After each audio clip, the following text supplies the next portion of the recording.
Kwa majina naitwa Said Mohamed Chipenya, ni chifu wa wilaya ya Ruangwa wa Wamwera, kabila la Wamwera. Kama kiongozi wa mila na desturi kwa kabila la Wamwera, ninaamini huu mwaka kuna jambo kubwa ambalo tunalo, jambo la uchaguzi.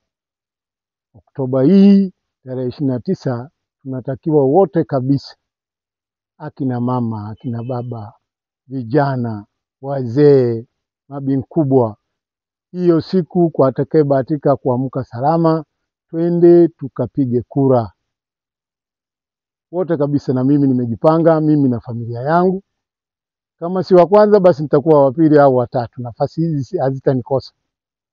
Nitakwenda mapema kabisa ili nikatekeleze haki yangu ya kimsingi, kwa sababu ni haki ya kila mmoja kupiga kura, haki yake ya kimsingi. Kwa hiyo ni lazima tukatekeleze hivyo, na Watanzania ndio wanaotakiwa kutengeneza hii habari, kuchagua, sio mtu mwingine wa nchi nyingine, ni sisi wenyewe. Na kwa Watanzania hili jambo ni jambo la kawaida kabisa ambalo tumelizoea. Sisi ni wamoja na tunafanya kazi zetu kwa pamoja. Tukumbuke kwamba baada ya uchaguzi maisha yanaendelea. Kwa hiyo hicho kitu mimi naomba sana tufanye siasa za kistaarabu. Kwa hiyo mimi nawaomba kabisa Wamwera wangu wote wa wilaya hii ya Ruangwa, twendeni tukapige kura siku hiyo ya tarehe 29 mwezi huu.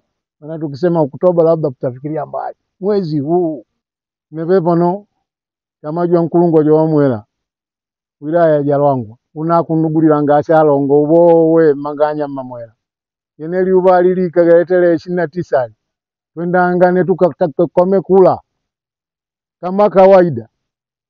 Ngaba tubajeniwe kutendagane mayenga tulitenda tubana tukongopele tuliyagula pe akije tuje nsingi kuagula kungagula kiongozi jitu kumpinga apinga kutuvusha akutusaidia ashatusaidia na ntondogo jonejo ndio kumpa na pilika nilanje indu ya njombu yana injushi na tende kujogo pajuwira manganya njendangane na nne simmenajwa kwanza kuchitosha ngupana mapana gawajwa kwanza simmejwa wili au jwa tatu nena familia jangu kwa maana jaka yangu na asiwanangu na kunjuganga asha mama asha bibi manganya asivijana manganya asikaka asha wawa sonde lile liwalilikaga twendangane tukakome kula